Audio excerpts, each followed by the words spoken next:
Info. Et à mes côtés, l'éditorialiste politique de France Info, Jean-François Killy. Bonjour Jean-François. Bonjour Marie. Nous recevons l'un des 11 candidats à l'élection présidentielle. Bonjour François Asselineau. Bonjour. Candidat de l'UPR, l'Union Populaire Républicaine. Candidat, on peut le dire, du Frexit, sorti de la France, de l'Union Européenne. Vous voulez aussi sortir de l'OTAN. Pourtant, vous vous défendez d'être souverainiste. C'est quoi la différence ? Parce que les souverainistes ne savent pas ce qu'ils veulent et ne veulent pas ce qu'ils savent. Voilà. C'est-à-dire que Madame Le Pen, Monsieur Dupont-Aignan, Monsieur Mélenchon, dont on pourrait dire d'une certaine façon qu'il est un souverainiste de gauche, proposent toujours, critiquent tous l'Union européenne et l'euro, mais ne proposent jamais d'en sortir comme vont le faire les Britanniques, comme ont décidé de le faire les Britanniques, c'est-à-dire de façon juridique et sereine, par la mise en œuvre de l'article 50 du traité de l'Union européenne. Pourquoi c'est la solution selon vous ? Parce que sortir de l'Union européenne nous permettrait d'avoir des quantités d'avantages. Par exemple, ça permettrait de sortir de l'article 63 du traité sur le fonctionnement de l'Union européenne qui organise les délocalisations, en autorisant la totale liberté de circulation des mouvements de capitaux. Il n'y avait pas de délocalisation avant le traité de Maastricht. C'est un mot qui est apparu dans la langue française en 1993, avec la première délocalisation qui était d'une société qui fabriquait des aspirateurs à Dijon, qui était la société Hoover, qui s'est délocalisée en mettant à profit pour la première fois en France le nouvel article qui était dans le traité de Maastricht. Donc si on veut lutter contre les délocalisations, il n'y a pas d'autre moyen. On peut être seul. Pourtant, Jean-François. Pardonnez-moi, Marine Le Pen tient ce discours très anti-européen. Elle l'incarne même dans cette campagne présidentielle et bien avant.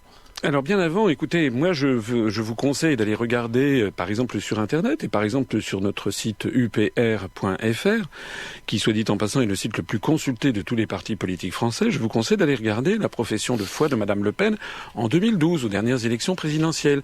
Il n'était même pas question de l'euro. C'est-à-dire que Madame Le Pen, comme Monsieur Mélenchon d'ailleurs, comme Monsieur Dupont-Aignan, au fur et à mesure qu'ils voient les événements se dérouler et au fur et à mesure qu'ils constatent que notre mouvement politique est en ascension verticale, eh bien ils font du populisme. C'est-à-dire qu'ils essaient de se rapprocher un petit peu de nos thèses et de nos analyses. Mais moi, ça fait 10 ans que j'ai créé ce mouvement politique, un mouvement de large rassemblement au-dessus du clivage droite-gauche. Parce que ce qui nous distingue aussi de tous ces deux messieurs... Mais c'est très à la mode, ça, Monsieur Asselineau, au-delà du clivage droite-gauche. C'est peut-être très à la mode, mais moi j'ai une antériorité, ça fait 10 ans, et j'ai d'ailleurs été classé, notre mouvement a été classé par le ministère de l'Intérieur au-dessus du clivage droite-gauche. Et de fait... c'est au-dessus du clivage droite-gauche. D'ailleurs, bien sûr, Madame Le Pen le dit, ou Monsieur Mélenchon le dit, mais qui les croit, ça ne le réalise pas. Parce que pour réaliser cette alchimie, il faut s'en donner les moyens. Et moi, je m'en suis donné les moyens lorsque j'ai créé ce mouvement politique, en adoptant une charte fondatrice, que tout le monde peut aller lire sur notre site, et qui appelle les Français à se rassembler à titre provisoire, parce que ça ne peut être que provisoire, au-dessus du clivage droite-gauche, pour faire sortir la France de l'Union européenne, de l'euro et de l'OTAN. François Asselineau, mais sur vos affiches, on vous lance une sorte de message, que vous allez, pardonnez-moi, corrigez-moi, mais créer la surprise, c'est ça l'idée ? Quelle est votre idée finalement dans cette campagne ? Vous pensez que vous allez arriver et au fond faire 5, 6, 7, 8, 10%? Quel est votre projet ? Écoutez, moi ce que je vois, c'est que lorsque l'on regarde les sondages... Qu'est-ce qui vous fait dire ça, c'est ma question. C'est que tout simplement l'accueil sur le terrain. Donc, quand je suis dans la rue, je suis constamment abordé par des gens qui me disent c'est fantastique, continuez. Quand je regarde les sondages qui sont publiés officiellement, dont on ne sait pas d'où ils sortent d'ailleurs, on me donne 0,0. Mais moi, je sais que nous avons fait un rassemblement pour fêter les 10 ans de l'UPR. C'était le 25 mars dernier. Un certain nombre de vos confrères y sont allés. Ils ont été sidérés par le nombre de personnes qu'il y avait. Il y avait 6500 personnes, et non seulement par le nombre, mais par la ferveur des gens. Nous sommes en train de faire venir à nous des quantités d'abstentionnistes, notamment des gens qui étaient dégoûtés par la politique et qui sont, d'un seul coup, qui découvrent un mouvement qui leur paraît, à juste titre, fiable, honnête, serein, rassembleur. Moi, je sais que sur les sondages en ligne sur Internet, allez les voir, dès qu'il y a mon nom sur un sondage en ligne, écoutez, on casse la baraque, excusez-moi, c'est vrai, on a des scores extraordinaires. Et je pense, comme je vois l'accueil sur le terrain, je pense qu'effectivement, on va faire un score qui va démentir complètement les sondages officiels. Mais bon, ça ne sera pas nouveau. Regardez les sondages sur le Brexit ou sur Donald Trump, ils étaient tous complètement trompés. Quel est votre objectif ? Est-ce que vous avez un objectif au premier tour, sachant que aux européennes, vous aviez fait de moins 1% en 2014, moins de 1% au régional également en 2015 ? Oui, mais est-ce que vous avez un objectif ? Alors au régional de 2015, nous avions rassemblé 190 000 électeurs, ce qui faisait 0,9% des suffrages. C'est vrai que ça n'est pas énorme, mais Mais d'abord, il n'y avait pas eu de campagne, puisqu'il y avait eu les attentats du 13 novembre, la campagne électorale n'avait pas eu lieu. Deuxièmement, je n'étais absolument pas médiatisé. C'est un mouvement qui, n'ayant pas eu accès aux grands médias, s'est développé essentiellement par Internet. Et faire 0,9% des suffrages, si 90% des gens vous connaissent, c'est pas beaucoup, mais si 2% des gens vous connaissent, c'est vraiment énorme. Et là, grâce à cette campagne présidentielle, où de plus en plus de gens maintenant me connaissent et qu'on commence à avoir une notoriété nationale, je pense, en faisant une règle de 3, qu'on peut faire un score tout à fait impressionnant. Vous n'êtes pas non plus un grand révolutionnaire, vous avez fait l'ENA, vous êtes un énarque. Hein, mais j'ai pas dit que j'étais... Enfin, moi je pense que... Vous savez, je m'inscris dans l'histoire de France.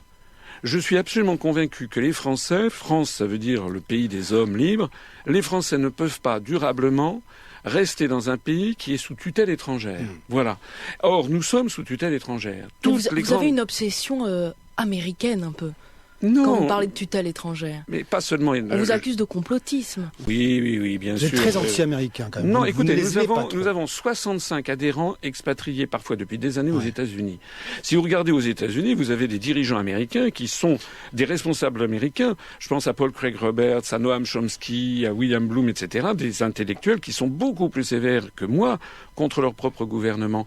Mais moi, quand je dis que nous sommes sous tutelle étrangère, je cite 3 institutions, la Commission européenne à Bruxelles, la Banque centrale européenne à Francfort et l'OTAN qui est sous la tutelle de Washington. Écoutez, tous les Français ont bien compris que nous ne sommes plus la France de temps de Charles de Gaulle. Nous n'avons plus la diplomatie gaullienne, nous n'avons plus l'indépendance nationale. C'est votre référence, Charles de Gaulle ? Écoutez, nous sommes en ce moment dans une campagne... C'est la référence de tous. Hein. Oui, mais tout le monde dit vive le général. Oui, d'accord, mais nous sommes... Je sais, de Gaulle l'avait d'ailleurs dit. Tout le monde est ou sera gaulliste. Mais la différence entre moi et les autres, c'est que moi, je cite la Constitution française. L'article 5 fixe comme pouvoir du président de la République qu'il doit être le garant de l'indépendance nationale. Et moi, j'aimerais savoir comment les autres candidats vont garantir l'indépendance nationale. Et moi, je le dis, tant que nous serons sous les traités européens, avec la Commission européenne, la Banque centrale européenne et l'OTAN, nous n'avons plus d'indépendance nationale. Alors, un mot rapide, il y a un débat télé demain soir. 11 candidats sur une seule émission. Qu'est-ce que vous allez faire là-dedans ? Vous voulez renverser la table, c'est ça ? Non, mais écoutez, je vais voir comment les choses vont se passer. Et puis on va essayer que le débat se passe correctement. Mais simplement, comme je le suis d'habitude, je suis quelqu'un de posé, de serein. Et puis vous savez, j'ai été délégué à l'intelligence économique au ministère des Finances. Ça veut dire qu'on a reconnu en moi depuis des années une capacité à voir loin et à connaître mes dossiers. François Asselineau, merci beaucoup d'être passé à France Info ce matin. Candidat à la présidentielle, candidat de l'UPR, l'Union populaire républicaine.